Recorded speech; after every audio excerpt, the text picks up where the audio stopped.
Reading with your kids. Hola, ni hao, konnichiwa, assalamu alaikum, shalom, jambo, bienvenidos. Hi, my name is Jet Lee, and this is the Reading with Your Kids podcast, coming to you from the beautiful neighborhood of Reedville in the southwest corner of Boston, Massachusetts. We are so very happy that you are joining us today. If this is the first time you're listening, please be sure to subscribe to the show on the iHeartRadio app, on Spotify, on iTunes, or wherever you find your podcast. Today we're speaking to Rick Starkey. He's going to be telling us all about his brand new middle grade read, At the Crossroads. Before Rick joins us, I want to let you know that this episode of the Reading with Your Kids podcast is brought to you by the books of Nita Clark and Kathy Doherty, mother and daughter team. They have created some wonderful, wonderful books. Their titles include There Are No Fireflies in Montana, Why Do Dandelions Grow, I Hate Numbers, and The Royal Search for Shenanigans. The Royal Search for Shenanigans is their first middle grade book, and it is phenomenal. And I also love their latest picture book, There Are No Fireflies in Montana. I had no idea that there are no fireflies in Montana. This is a really wonderful book that encourages kids to use their imagination. We want you to check out all of their books. Please go to their website, aneatreadpublishing.biz, and all of their great books are available on Amazon. It's the books of Nita Clark and Kathy Doherty. There Are No Fireflies in Montana, Why Do Dandelions Grow, I Hate Numbers, and The Royal Search for Shenanigans. This episode is also brought to you by Mommy's Big Red Monster Truck by Allison Paul Klackwitz. We are proud to let you know that Mommy's Big Red Monster Truck is a Reading with Your Kids certified great read, and it is a great read. Every kid knows that mommies are the greatest. They feed us, they take care of us, and they love us with all of their hearts. But did you know that mommies are also so wicked cool? Well, one little boy sure does. His mommy drives a big red monster truck, and it is awesome. It bounces and smashes and takes him on amazing adventures all across the country. In her truck, they can do anything, they can go anywhere, and best of all, they do it together. It's Mommy's Big Red Monster Truck by Allison Paul Klackwitz, a Reading with Your Kids certified great read. And we also want to let you know that this episode of the podcast is also brought to you by With the Courage of the Mouse, the Superhero School Series, Book 1, a great middle grade chapter book for ages 7 to 12. It is also a Reading with Your Kids certified great read. Donna Sager-Cowan has really created a fantastic universe where your kids can explore issues of courage, friendship, and finding the superhero inside all of us. Kat is one of the heroes of this series. She wants a home, a family, and friends she can count on when suddenly she finds herself in Sweet Meadows. Now that's a long way from the alley she calls home. Kat discovers that she can talk, but she can't decide if she's dreaming or dead. Simon is a mouse who is having the worst day ever. Instead of celebrating his first day at superhero school, he's on the breakfast menu twice. First, a hawk considered him an easy meal, and now a cat wants to pounce, but not if Simon can help it.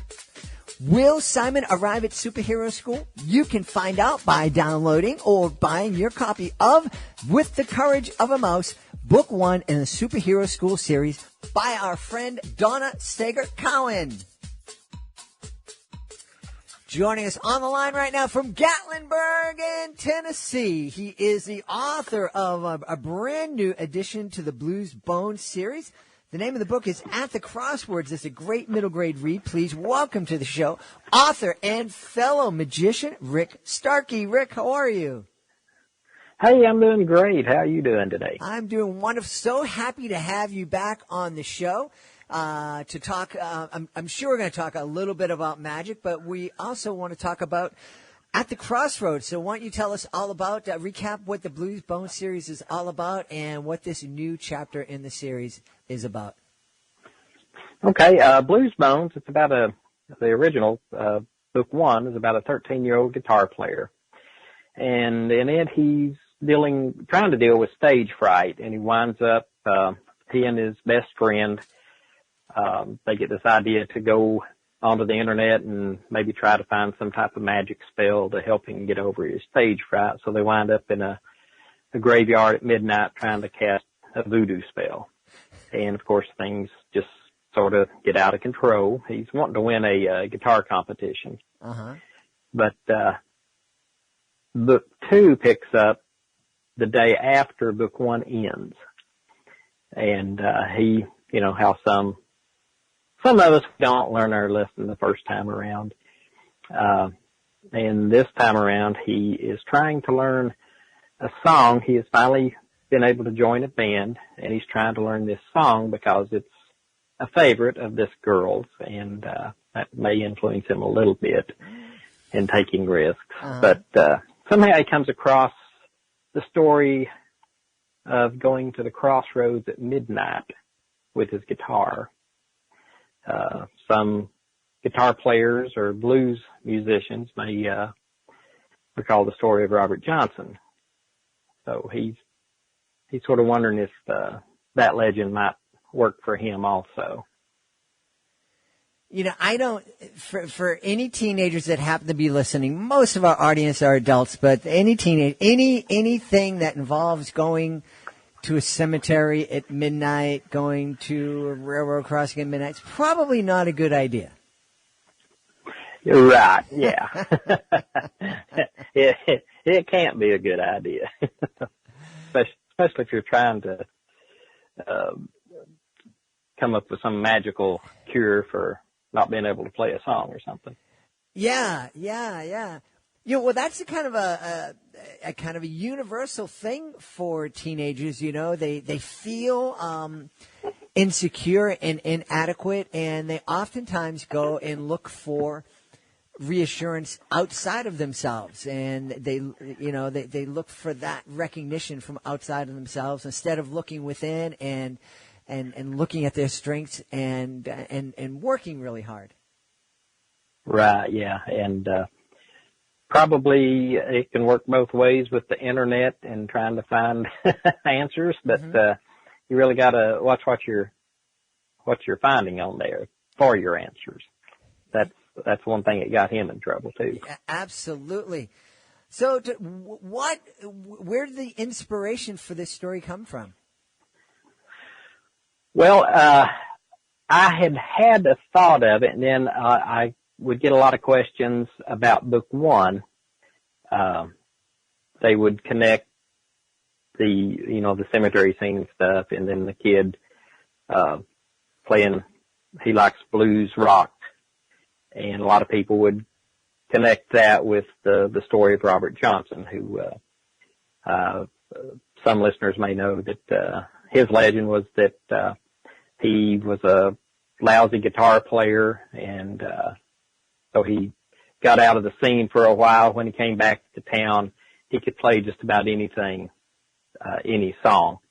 And the legend had it that he had gone to a crossroads at midnight and sold his soul to the devil in exchange for being able to play great.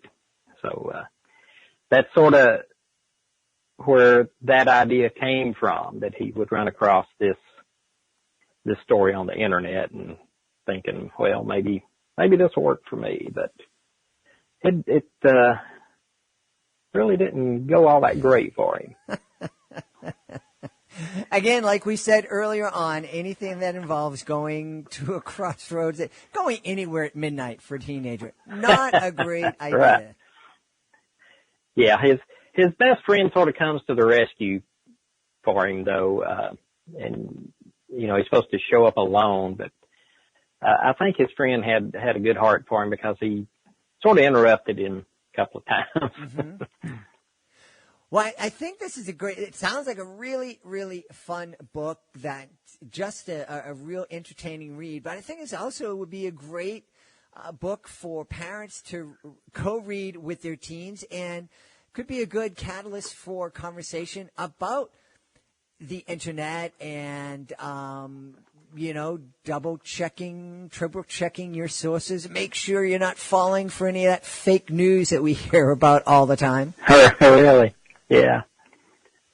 And also, reading the instructions and understand what you're doing in the first place instead of just jumping in without knowing the rest of the story and what possibly lies ahead with that. Yeah.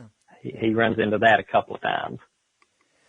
Well, that certainly is something that's happening with a lot of kids with their connection with the internet. I know as a magician, as a magician and magic shop owner, you probably run into a lot of kids who maybe come up to you after a show or come up to you at the shop and say, I know how to do this trick. I saw it on the internet, and then they start to explain it to you, and you go, wow, I don't know what video you watched, but that's not how that's done. Yeah, that happens quite a bit, or you just start to do a trick. You pull out a deck of cards, spread them, pick a card, and, oh, I know how that one is. I know that trick. And there's thousands of them that you could choose from. But, yeah, there's a lot of, and like you say, a lot of misinformation on the internet too. Yeah, I mean, that is the one of my favorite things when, I don't do a lot of card magic, but when you do pull out cards and you spread them, you say, pick a card, and you hear people go, I know what he's going to do. And it's like, whatever, I could go in 100 different directions right now to fit, I could go completely different direction than what I was going to start off. So I'm not sure what I'm going to do. So I know you don't know what I'm going to do. You're expressing yourself in a number of different ways as a performer, as a sculptor, and also as a writer. What do you prefer these days? Well, it's probably prefer writing. We pretty much perform every day in the magic shop.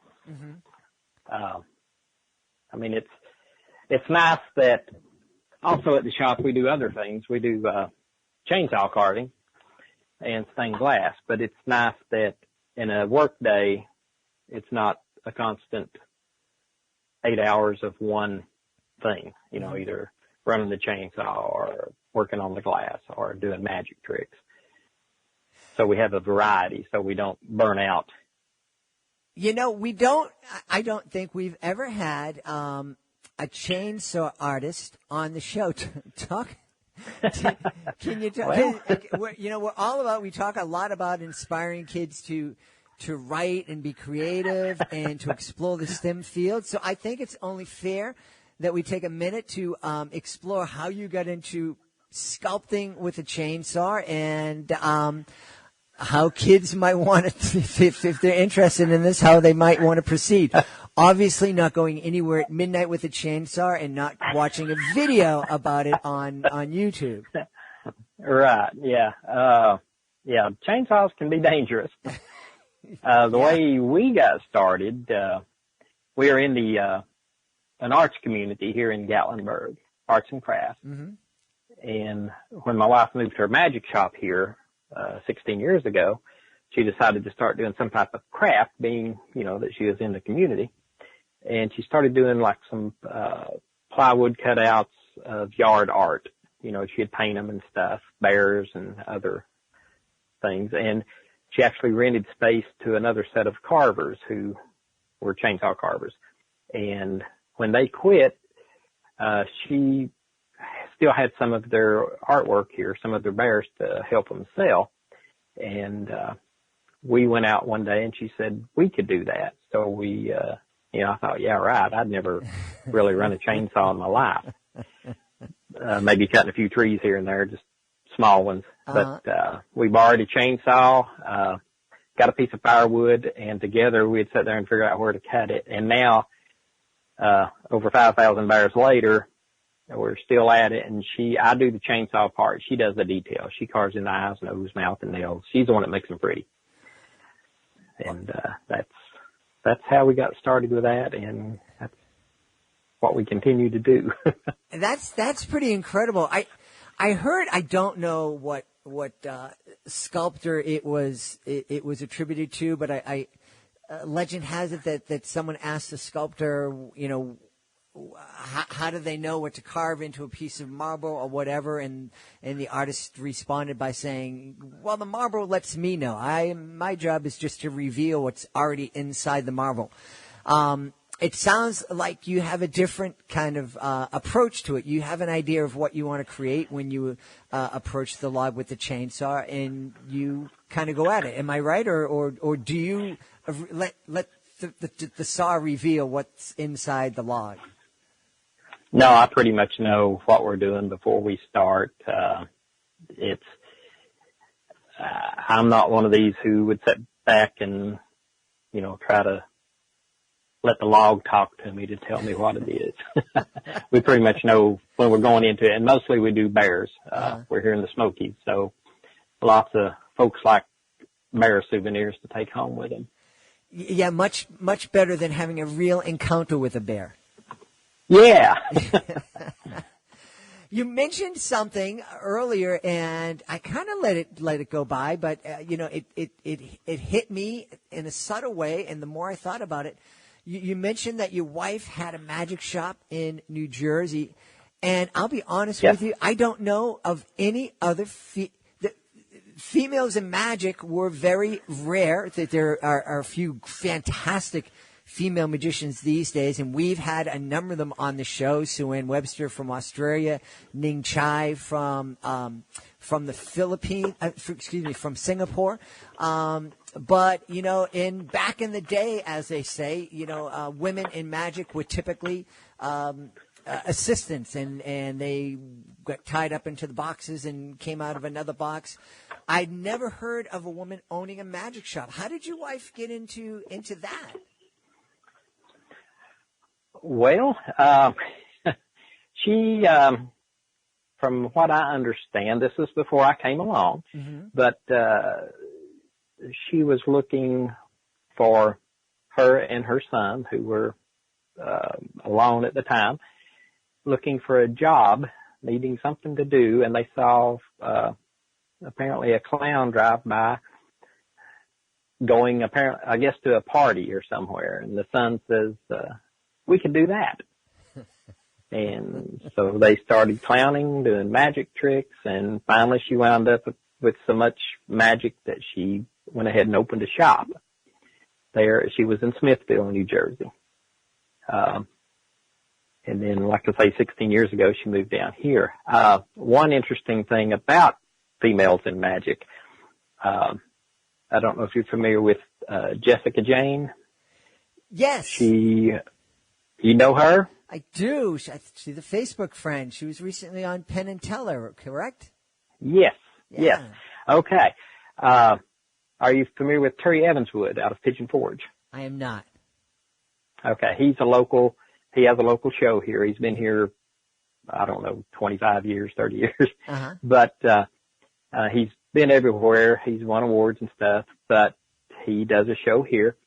And we get a call from him one evening, and talking to Twinkles, my wife, that there's someone there who knows her. And they got to talking, and it was Jessica Jane, who is from New Jersey, and my wife's magic shop was the place that got her interested because she saw another female doing magic. When she was a child, she wanted to do magic because of being in my wife's shop up there. Wow. So that sort of inspired her to get into it. And she is one of the top magicians. As I mentioned, she was on Penn and Teller's Fool Us, and she fooled the great Penn and Teller, which is a very rare accomplishment. And I like I said, we're Facebook friends. I haven't met her in person, but she's a lovely person online, very responsive, and like I said, just a phenomenal magician. Right. Yeah. Yeah. She's great. She for a while she was doing a show here in town, and of course she's gone on. She's doing cruises, from what I understand.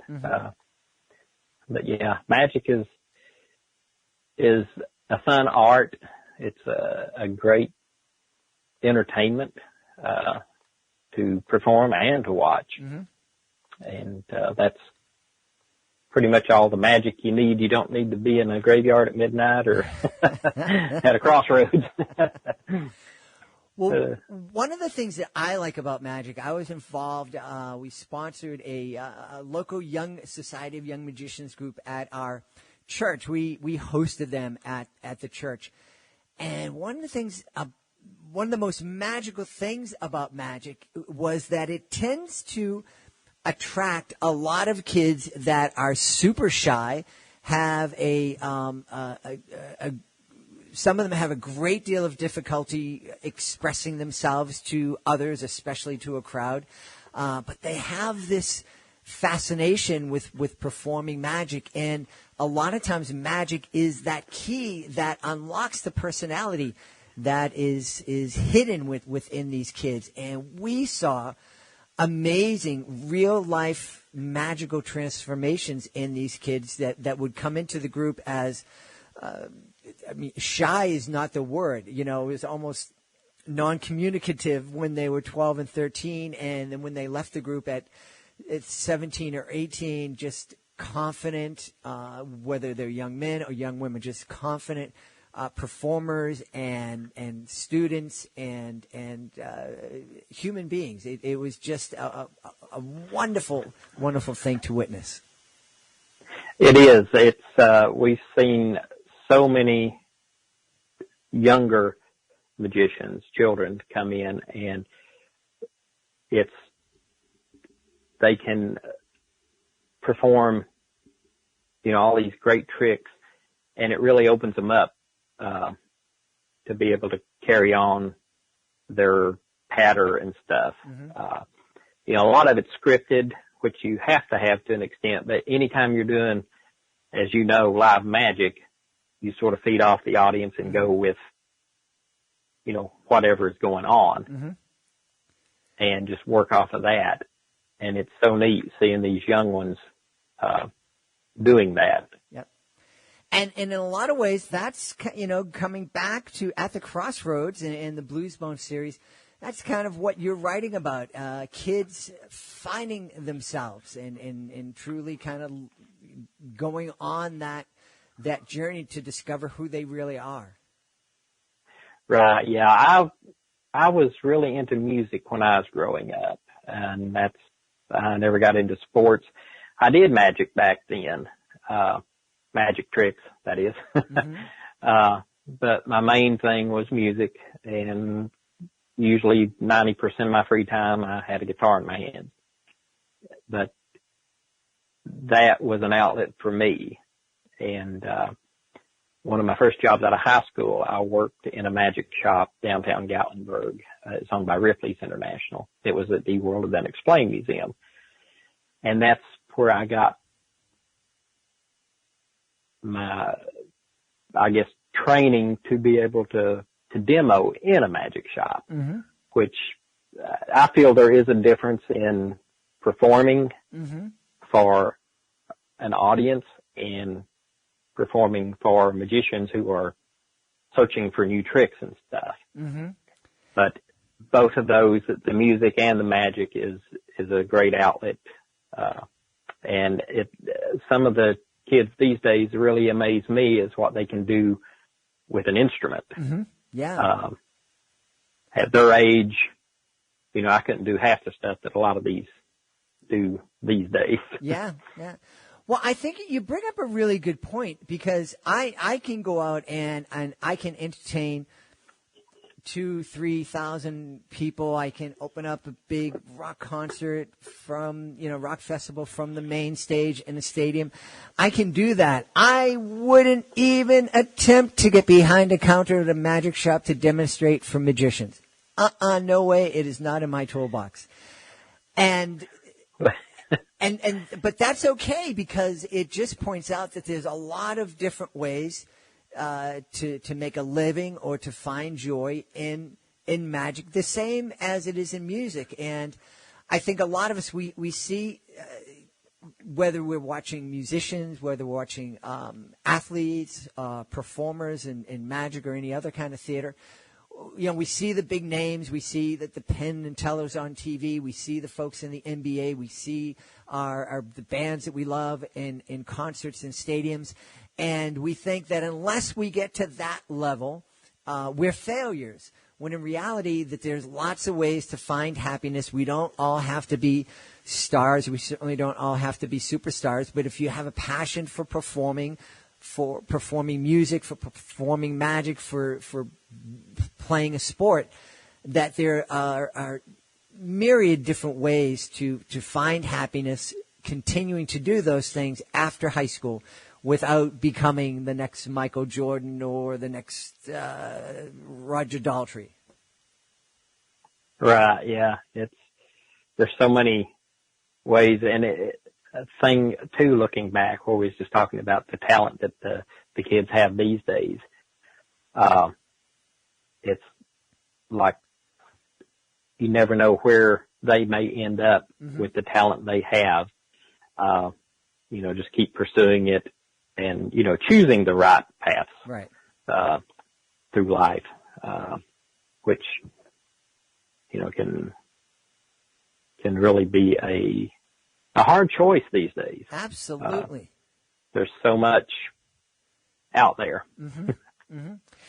You know what's a hard choice for a lot of families is where to go on vacation. So many different choices and budgets and things like that. I don't want to end our conversation without you giving a little plug for Gatlinburg and Pigeon Forge and telling folks about what they can find down in your neck of the woods. Pretty much everything. There are museums, magic shows. We have no sharks here. Well, in the Gatlinburg Aquarium there are. But, the beaches are sort of getting a bad rap right now. They are. Yeah, up here in Cape Cod, they just had 2 great white sightings off the beaches in Cape Cod here in Massachusetts, and that pretty much ruined the weekend for a lot of people. Yeah, but the Smokies, it's a great place to vacation. We have the national park here, lots of hiking trails, waterfalls, and then of course throughout Gatlinburg and Pigeon Forge, there's all kinds of activities. And of course, Pigeon Forge, we have Dollywood, but that's a destination in itself. Yeah. But yes, there's lots of activities to do here, family friendly. And where would they go if they want to meet you and meet some of your bears and see some of the magic? They would come to Make It Magic. We're located on Glades Road in the Arts and Crafts community. Awesome. And we do, like I say, the chainsaw carving, and we have the magic shop. Now, we would be remiss if we didn't let people know where they can find out more about At the Crossroads and Book 2 in the Blues Bone series, and where they can connect with you online. My website is rickstarkey.com. And, of course, from there you've got links to my Facebook pages and Twitter and all this good stuff. But if you just search Rick Starkey, author, or Blues Bones, Rick Starkey, then I should come up there. But rickstarkey.com, and then our shop is makeitmagic.com. Awesome. We've been talking to the author of At the Crossroads, the great new addition to the Blues Bones series. It's a great middle grade read, and we've been speaking to the author, Rick Starkey. Rick, thank you so much for being on the show. Well, thank you for having me on again. I'm looking forward to hopefully a next time. Absolutely. Please be sure to join us for the next edition of the Reading with Your Kids podcast. Our guest will be Ajanta Chakraborty. She's going to be here to tell us about her brand new book, Let's Celebrate Ganesha's Birthday. She's also going to be talking to us about Culture Groove. It's a fascinating conversation. You don't want to miss it.